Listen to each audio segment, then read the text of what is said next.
Alors, comme en céréales, ce qui est d'ailleurs assez étonnant, la production mondiale d'oléagineux, que ce soit le tournesol, que ce soit le colza ou que ce soit le soja, est relativement faible cette année sur l'ensemble de la planète.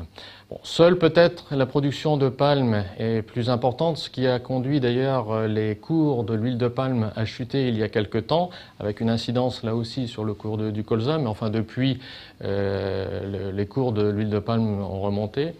Donc, étant donné que cette production mondiale est relativement faible cette année, nous constatons là aussi, comme en céréales, des cours d'oléagineux relativement élevés durant cette campagne, tout au moins pour l'instant. Quand on regarde les cours du colza, il faut aussi s'intéresser à la parité euro-dollar, parce qu'on sait très bien que le prix du colza est soumis à différentes influences, que ce soit les cours de l'huile, les cours du soja, l'huile de palme, l'huile de soja, etc. Donc, mais la parité euro-dollar est effectivement importante. Si depuis les plus hauts de la mi-juillet, les cours du colza ont perdu environ 50 € par tonne, c'est uniquement dû à la parité euro-dollar. Donc c'est un élément à prendre en compte dans l'observation des cours.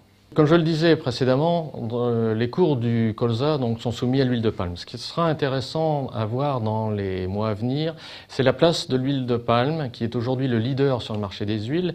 L'huile de palme étant la première production mondiale, talonnée de près par l'huile de soja. Mais l'huile de palme a une très mauvaise image, et notamment en Europe.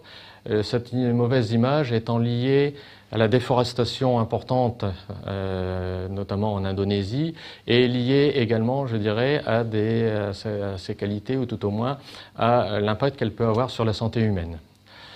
De ce fait-là, un certain nombre de grandes sociétés, telles que Nestlé, telles que Findus, voire Système U, cherchent à substituer au maximum l'huile de palme dans leur préparation pour pallier cette déficience d'image.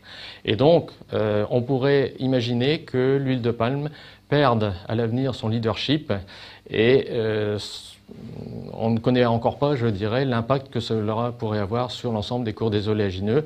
Ceci étant, ce ne serait qu'une substitution par d'autres huiles, que ce soit éventuellement le tournesol ou l'huile d'olive.